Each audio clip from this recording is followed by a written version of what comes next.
मस्त आठ राहिली का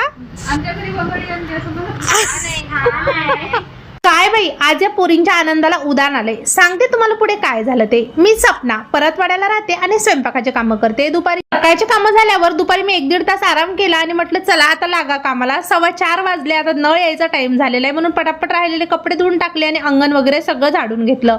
2-3 दिवसांनी आमच्या शेजारी लग्न आहे तर त्याच्या तयाऱ्या चालू होत्या, त्याच्यामुळे सगळीकडे उत्साह होता. त्याच्यानंतर मी सगळे घरातले काम आवरले आणि 5:30 वाजता स्वयंपाकाचं काम करायला आली. आज मला एक नवीन घरी जायचं होतं, त्याच्यामुळे थोडी लवकर निघाली होती.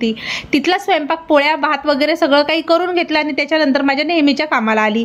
ताई म्हटलं आज मला पोळ्या नाही पाहिजे, फक्त तू काहीतरी भाजी करून दे. तर मी त्यांना मिसळीचं वरण झटपट करून दिलं आणि कढईतच केलं बघा. फोडणी वगैरे सगळं दिलं, जेवढंच पाणी पाहिजे होतं तेवढं टाकलं आणि नंतर त्यांना म्हटलं वरण झाल्याच्या नंतर ताई बंद करून घ्या. सकाळी ना थोडे स्वयंपाक जास्त करावे लागतात, संध्याकाळी सगळ्यांकडे थोडं थोडं असतं किंवा रात्री वरण भात वगैरे काही पण लावलं तर चालतं.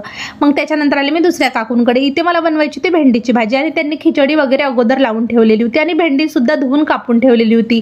स्वयंपाक आणि गॅसचा ओटा आवरल्यानंतर मी आली घरी आली तर आमच्या इथे घरमालकीन ताईकडे बंगई लावली होती, त्याच्यामुळे मुलींना आनंद झाला होता आणि त्यांचा आनंद गगनाला भिडला होता. तर तुम्हाला आजचा व्हिडिओ कसा वाटला मला कमेंट बॉक्समध्ये नक्की सांगा आणि आमची बंगई पण कशी वाटली ते देखील सांगा. व्हिडिओ आवडला तर नक्की फॉलो करून घ्या. पुन्हा भेटू, बाय.